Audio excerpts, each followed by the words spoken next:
What's up, kings and queens? It's your boy Dan from Daft Previews. In today's video, I'll take you through the only pick that I've got down at the moment. We've only got one game of the WNBA. I'm going to take you through that bet, give you the reasons why. If that sounds interesting, let's go. Sub to the channel cause your boy's getting busy. Coming to your line from the west side of Sydney. We've got the free picks and the juice and the daily. It's all free, you don't even have to pay me. Before we jump into the picks, just want to answer two questions that you probably have right off the top. First thing is, why the hell are you holding a baby? The truth is, this guy's waking up every 10 minutes, making it impossible for me to create content. So I figured, if you're just going to keep waking up, I might as well bring you out on camera with me. So that's why he's here. And in the past, he's been a good luck charm, and damn, do we need it. The second question I want to answer is, why the hell are your bets so shit? The truth is, I don't know. The bets just are. Now, how do I know that they're shit? One, I'm losing money. Two, people are emailing me, sending me a message on Discord and Instagram, telling me that my picks are shit, that I need to give up, all these horrible things. And part of what they're saying is somewhat true. But I also, on the other side of that, there's a lot of people reaching out to me who understand the ups and downs of gambling, who have nothing but praise and support and encouragement for me to keep going. And that's why we're here today. Not giving it up just yet. I understand that there's a variance part aspect of all this. Yesterday is a perfect example of it. Went 1-3 with the bets that I gave you yesterday. We hit on Tyrese Halliburton under his points and assists, just the way I expected it to. Lou Dort was probably the only bad bet on the day. And let me explain. He only took 3 shots.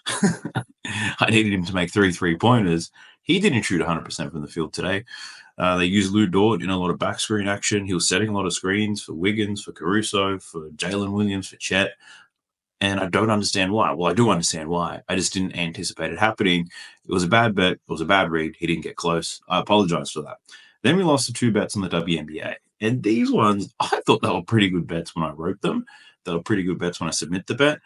And when I reviewed the game, watched the film, I still thought it was a pretty good bet at the end of it. So Kiki Urifin, for example, we took it for over 12.5 points. She dominates the start of that game. Absolutely kills it. Looked like it was going to be a no-sweat winner. Doesn't see as much time, doesn't see any usage, doesn't even see the ball towards the end of the last 3 quarters, finishes the game with 12 points. That was unlucky. Then we had Alana Smith for over 9.5 points. Unfortunately, Alana Smith took 9 shots today, which is good. That's all we really needed. She took 5 3-pointers, 2 free throws. Alana Smith had terrible shooting percentages today, missed both her free throws, missed all of her wide open threes, finishes the game with like 4 points. And running the numbers, when she takes that volume of shot attempts, over the last 2 seasons, she's over that line in 68% of games, and that just comes down to variance. So despite the losing day, for the most part, I thought the reads were pretty good outside of Lou Dort, which is why I bring you another one. So I'll share Props Madness. We'll go through the play. I'll explain to you the reason why I like it. If you don't like it, bet the opposite or don't bet it at all. At the end of the day, it's up to you. But let's talk about it. So jumping into Props Madness, as you know, the best tool you're going to find if you like betting on player props. You get a 7-day free trial, and you get a juicy discount if you use the code DAFT when you sign up, so go ahead and check it out. This is the only bet that I'm running today. Looking at Azurá Stevens under 13.5 points. Now, there's a couple of reasons why I'm betting this. Let me explain the first one to you. Looking at the sparks here, I like Kelsey Plum to go over 20.5 points. I wanted to bet that. I like Hamby to go over 16.5 points. I wanted to bet that. I like Rickay Jackson to go over 11.5 points. I considered betting on that. And I like Odyssey Sims to go over 11.5 points. I wanted to bet on that. But the truth is, there is no freaking way all 4 of these girls go over their points line. It doesn't make sense to me in my mind. But I love the matchup for all of them. The volume's great. The opportunity will be there. I'm approaching this as Azurá Stevens is the odd man out. And I don't like her matchup, and I don't like her chances of scoring 13.5 points. So let's talk about it. Now, she's up against the Valkyrie. Now, the Valkyrie, a very difficult team to bet on and bet against because their rotations are wild. Their defensive schemes seem to be changing every single week. But what they have been consistent with is slowing down players like Azurá Stevens. So Azurá Stevens, she's very reliant on the 3-point ball. 43% of her points come from not above the break, but come from the 3-point line. So almost half of her points are coming from there. So she's very dependent on it. Now, the Valkyrie team do allow the 3rd most points to spot up shooters. But when you break it down a little bit further, they're not allowing them to bigs. So they get absolutely torched by guards and players on the wing. Bigs like Azurá Stevens, not so much. For breaking it down, we can see here that the Valkyrie allow the fewest points in the paint. They allow the fewest points to her position. They also allow the fewest three-pointers made to her position as well. And as I said at the top, with Azurá Stevens being so dependent on three-point shooting, I don't think she's going to see the volume today. So if we take a look at how she's performed against three-pointers made allowed. So you basically look at the teams that don't allow three-pointers to her position. Look what happens. 2 games against the Valkyrie and 1 game against the Aces. Hasn't made a three-pointer in these games. But against the Valkyrie, 0 from 2 in game 1, then 0 from 0 in game 2. And if we look at games where she's only attempted, let me show you. Let's not even look at attempts. Let's look at makes. If we look at games where she's made less than 2 three-pointers made, if we look at her points, she's under this line in every single game. 8 points per game, under in all of them, which means, yeah, very dependent, right? And I don't think she's the volume here against the Valkyrie because Kelsey Plum, why do I like her matchup? Points above the break, points to pick and roll ball handlers, points in transition, points to spot up shooters. Same with Derek Hamby. Points in the paint non-restricted area, points to spot up shooting, getting to the free throw line.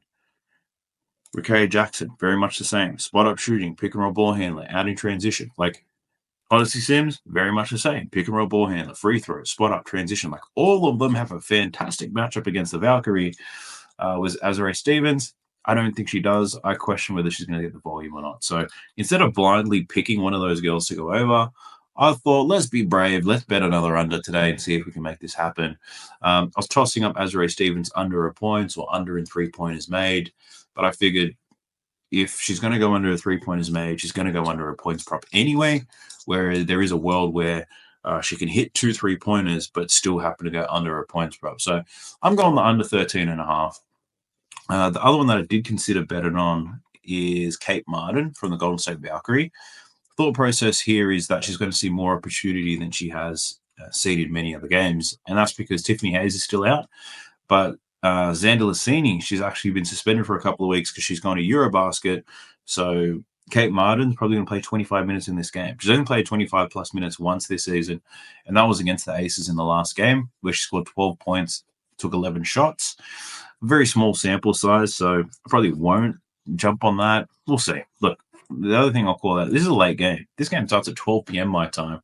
I can only imagine how late that is for you guys in the US, but it's a very late game. I don't want to rush into anything. I'll do some more analysis when I wake up in the morning. And if I do have some more bets, I'll be sure to share them on Winnable an hour or two before this game starts anyway. But yeah, that's all I'm really running for now. Going light is a WNBA after all. 1 game on the schedule. I don't know who makes this shit up, but it is what it is. But if you didn't make it into this far in the video, I just want to say thank you. Thank you for the support. If you're somebody who's sending me supportive messages, emails, I appreciate it more than you know. If you're somebody who's telling me to go kill myself, then unlucky for you, I'm not going to do that, right? It is what it is. But I do wish you guys the best of the luck. Whether you think I'm a piece of shit or not, I wish the best for you. Whether you're betting on this game, whether you're going to try your luck on MLB, whether you're betting on the international soccer and football matches, I wish you the best of luck. Hope you green out. I'll catch you guys in the next one. Peace. Sub to the channel cause your boy's getting busy. Coming to your line from the west side of Sydney. We've got the free picks and the juice and the daily. It's all free, you don't even have to pay me.